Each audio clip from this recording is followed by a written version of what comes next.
Vamos começar esse vídeo desejando muito aprendizado, muito desenvolvimento da sabedoria para todos nós. Porque só com a compreensão das coisas a gente passa a dominá-la, passa a fazer melhor. E a vida é assim, principalmente a vida espiritual. Então eu desejo muito aprendizado para que a gente desenvolva em nós a paz, a tranquilidade, o amor ao próximo, compreendendo como as coisas funcionam. Vamos dar continuidade ao último vídeo, estudando a vida e a comunicação com a dimensão espiritual. No primeiro a gente falou sobre a vida espiritual, basicamente como as coisas funcionam lá. E hoje vamos conversar sobre a comunicação com a dimensão espiritual. Passar basicamente o que é mediunidade e o que são médiums. É um início para que a gente desperte a vontade de estudar cada vez mais sobre isso. Vamos lá. A mediunidade é uma faculdade inerente ao espírito. Portanto, todos os seres humanos são médiuns, apesar de usarmos mais essa designação apenas para os ostensivos. Então a gente fala que é médium aqueles que têm mais sensibilidades, que a gente chama de ostensivo, médium de trabalho. Mas, na verdade, todo ser humano, todo espírito possui a mediunidade em algum grau. A mediunidade individual fica ativa o tempo todo, no dia a dia. A mediunidade institucional, ou seja, quando é realizada nas reuniões da instituição, segue uma organização e um controle. Então, a mediunidade fica com a pessoa, a mediunidade é da pessoa, é individual dela.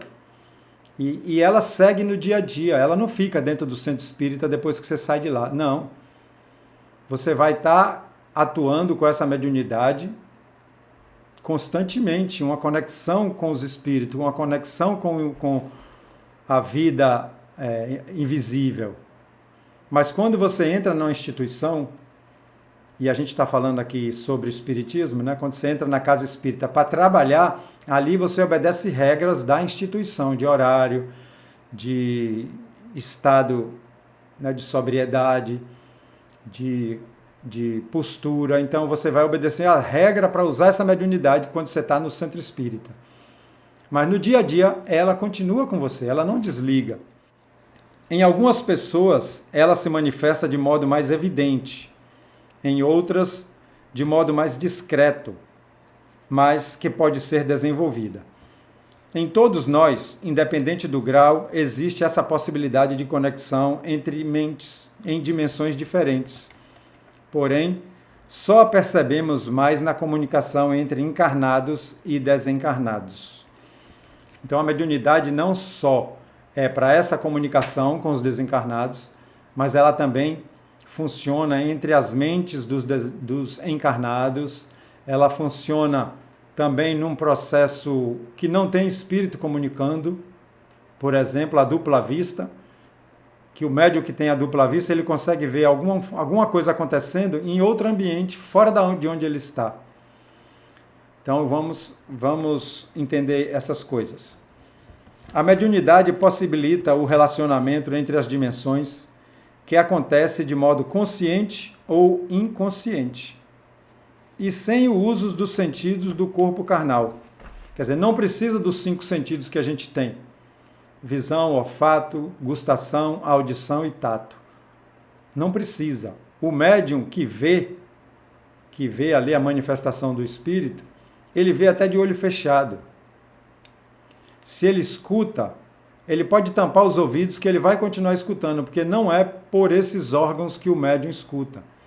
É por dentro da mente, né, com a ligação com o cérebro através da glândula pineal. Então está bem entendido isso, né? Ela acontece em várias religiões e fora delas. Olha só, a mediunidade não é propriedade do espiritismo, ela acontece em várias reuniões. Logo, não é uma descoberta do espiritismo. E não acontece somente nos centros espíritas. É comum na Umbanda, no Candomblé, acontece também no protestantismo, nos evangélicos, acontece até na Igreja Católica. Claro, o médium é uma pessoa, independente se ela é um padre, se ela é uma mãe de santo, se ela é ateia, não acredita em nada. Se ela veio com a mediunidade, não tem escapatória, ela tem a mediunidade. Eu digo a ostensiva, né? Porque a mediunidade em si todos nós temos. Por exemplo, falando da Igreja Católica, por exemplo, há uma pequena sala na Igreja do Sagrado Coração do Sufrágio, em Roma, na Itália, chamada de Museu das Almas do Purgatório. Almas que se manifestaram arrependidas dos pecados, né? Pecados entre aspas, porque é uma ideia católica. Esse museu, organizado pelo padre Vittore Joetti, guarda uma coleção de objetos como livros, roupas e um pedaço de madeira de uma mesa que contém marcas de mãos e rostos deixadas pelos falecidos, através da mediunidade de efeito físico do padre Vittore, né, dessa igreja Sagrado Coração do Sufrágio em Roma. Eu vi essa reportagem há muitos anos no Fantástico, né, e nunca esqueci desse fato. Então, olha só, a mediunidade se manifestando dentro da cúpula que comanda o catolicismo. E eles têm lá isso guardado. Isso mostra o quê? Que independe de religião. A mediunidade já acontecia muito, desde quando a humanidade se manifestou na Terra. A gente vai ver aqui. No Espiritismo, a mediunidade deve ser trabalhada para proporcionar a evolução moral e intelectual do médium. Olha só, já vem a favor do médium, para demonstrar a continuidade da vida após a morte e para esclarecer o ser humano através de cartas, livros, falas e etc. Ela é praticada gratuitamente e recomenda-se que seja no ambiente dos centros espíritas, onde há uma proteção, onde há espíritos desencarnados ali organizando o trabalho. Então, olha só, as três coisas que a mediunidade traz. Uma evolução maior, mais demonstrada para o médium. Ela vem demonstrar que há continuidade da vida para a gente. E ela vem também trazer esclarecimentos. Desde quando Kardec organizou a doutrina espírita, foi através da mediunidade que todas essas informações chegaram. Há duas formas características de manifestação da mediunidade: a física e a intelectual. A primeira se dá por doação de fluidos do médium, o ectoplasma, para movimentar-se objetos, fazer som e outras coisas, né? Cheiro, faz cheiro também. Essa é a mediunidade de efeito físico, que o médium doa ectoplasma e os espíritos manipulam essa energia animalizada do médium, acrescenta a ela outra energia, que tudo vem do fluido universal, e ali, colocando essa energia nos objetos, infiltrada nos átomos dos objetos, ela consegue movimentar objetos. Uma brincadeira do copo bem famosa, que os espíritos movimentam o copo, e outras coisas, mas tem que ter ali um médium de efeito físico. A primeira se dá pela doação de fluidos do médium, o ectoplasma, para movimentar-se objetos, fazer som, né? Eu já tinha lido isso, e cheiros. A segunda se dá pela aproximação dos perispíritos, né? Que são os corpos espirituais. Quando o corpo espiritual do espírito, que ele também tem lá, né? O perispírito dele, se aproxima do corpo espiritual do médium, que está encarnado, ali os campos se juntam, e através da glândula pineal, o espírito consegue movimentar o sistema nervoso, os sistemas nervosos, né, que são vários. Sistema nervoso central, periférico, simpático, parasimpático, são os sistemas que movimentam o nosso corpo, a nossa fala, os nossos braços. O espírito consegue atuar através do médium, do comunicante com o médium. A mediunidade existe desde que existe o ser humano. Ela foi entendida e tratada de forma diferente em cada época. E foi através dela que aconteceram fatos históricos, como os 10 mandamentos recebidos por Moisés, as vozes que Joana d'Arc ouvia, caso famoso do Joana d'Arc, ouvia sempre instruções e seguia, né, para que ela entrasse na luta, a lutar pela França na Guerra dos 100 Anos. As mensagens enviadas pelos deuses através das pitonisas e dos oráculos na Grécia Antiga e no Egito, tudo isso era médiuns recebendo mensagens de espíritos. Apesar de muita gente não saber. Mas também, no dia a dia das pessoas comuns, ela sempre esteve e está presente. Aquele episódio de Pentecostes que tem na Bíblia, né, que várias pessoas falaram em idiomas diferentes, ali eram médiuns, traduzindo a mensagem do Evangelho para os vários grupos que tinham idiomas diferentes. Né? Então, a Pentecostes era a manifestação de vários médiuns. Só no século XIX que ela foi estudada e mais bem compreendida, quando, pelo método científico e experimental, baseado na observação, formulação de perguntas, análise crítica das respostas, o intelectual Hippolyte Léon Denis Arrivaille, que depois passou a ser conhecido como Allan Kardec, constatou que era comunicação com pessoas que já haviam desencarnado. Então, sempre existiu a mediunidade, ela sempre atuou na história do ser humano. O fenômeno mediúnico acontece quando temos a aproximação dos perispíritos do desencarnado e do médium. O espírito do médium se expande e entra em contato com o espírito desencarnado. Né? Então, o perispírito do médium entra em contato com o perispírito do desencarnado. E acontece a comunicação entre os dois planos de existência através da sintonia mental e da expansão fluídica, né? Porque o corpo espiritual ele é fluido. Então, quando ele se expande e entra em contato, acontece a comunicação. Como ensina o espírito André Luiz, através de Chico Xavier, a glândula pineal é uma glândula que a gente tem aqui, ó, na parte de trás do cérebro. É o órgão que canaliza as energias espirituais para os nossos sistemas nervosos, permitindo a manifestação, como eu já comentei. Os principais sintomas da mediunidade são ouvir vozes, zumbido nos ouvidos, visões de vultos, calafrios, formigamento, suor excessivo, palpitações, mudança de humor repentina, sensação de tristeza ou vazio. Tudo isso são evidências, né, da pessoa que não sabe que é médium, são evidências de que ela é médium. Não quer dizer que se ela tem um formigamento, ela é médium, né? É uma das formas de manifestar. Geralmente, quando manifestar mais de uma dessas, a pessoa já pode acender o alerta, porque quem não sabe que é médium e é médium, às vezes vai passar por problemas, vai passar por situações que vai para o médico, vai tomar remédio, e na verdade é manifestação da mediunidade. Para confirmação, deve-se fazer um atendimento em um centro espírita e, ao mesmo tempo, consulta médica para cada caso. A doutrina espírita nunca descarta a consulta médica, nunca. Sempre ela é importante para qualquer tipo de sintoma que a pessoa tenha. Vamos falar agora um pouco sobre os médiuns. Como já estudamos, todos os seres humanos são médiuns com maior ou menor sensibilidade.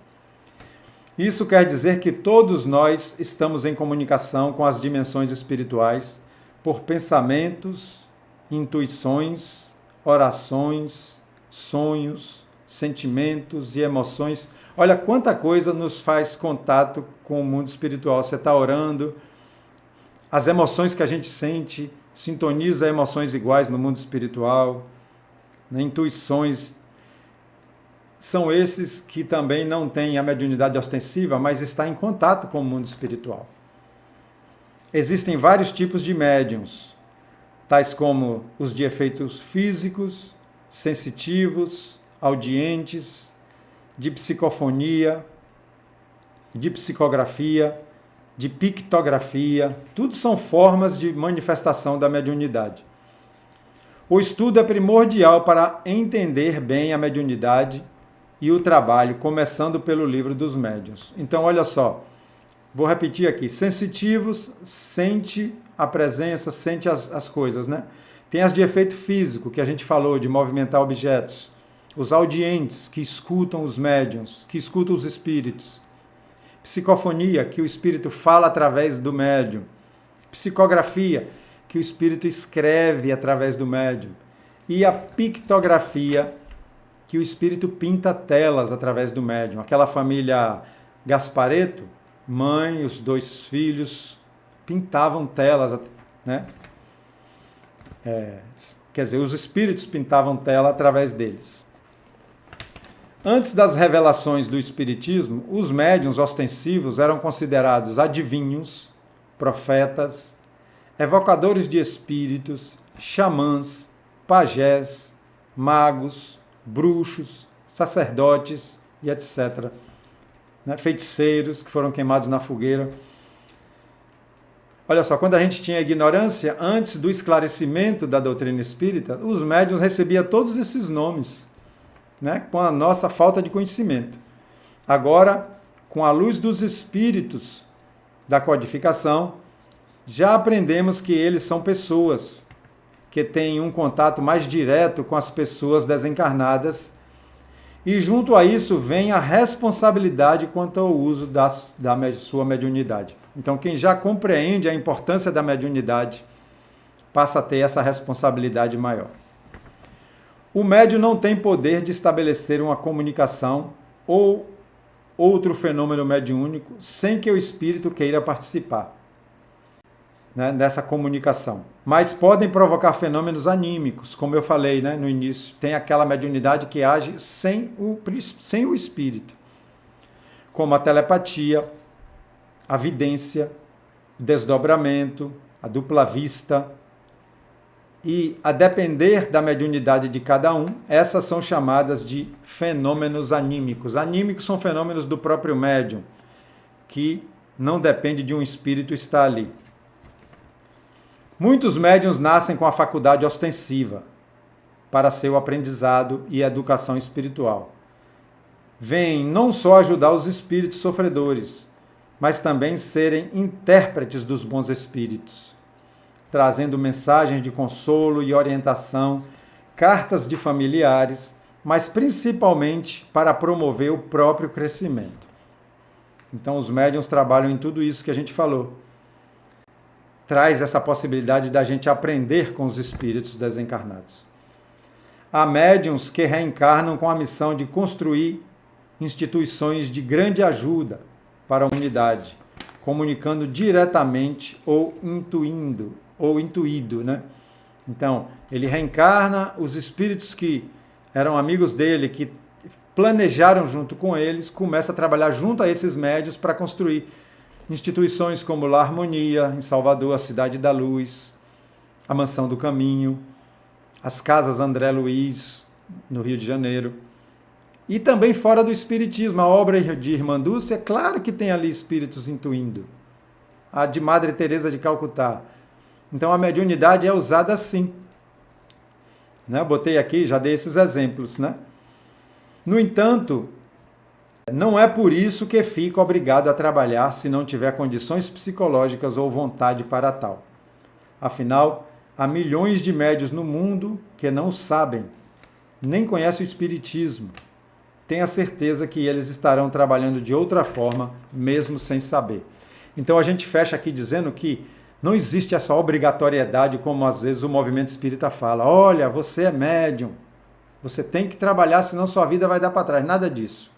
A pessoa tem que entender, tem que querer trabalhar, tem que ter condições, equilíbrio psicológico para trabalhar. É porque o mundo afora tem bilhões de pessoas que têm mediunidade e nem sabem. Então, espero ter contribuído para uma compreensão melhor dessa comunicação. Se tiver dúvida, deixa aí embaixo no vídeo que a gente responde. Tá bom? Que Jesus nos abençoe e que a gente esteja sempre buscando compreender. Até o próximo.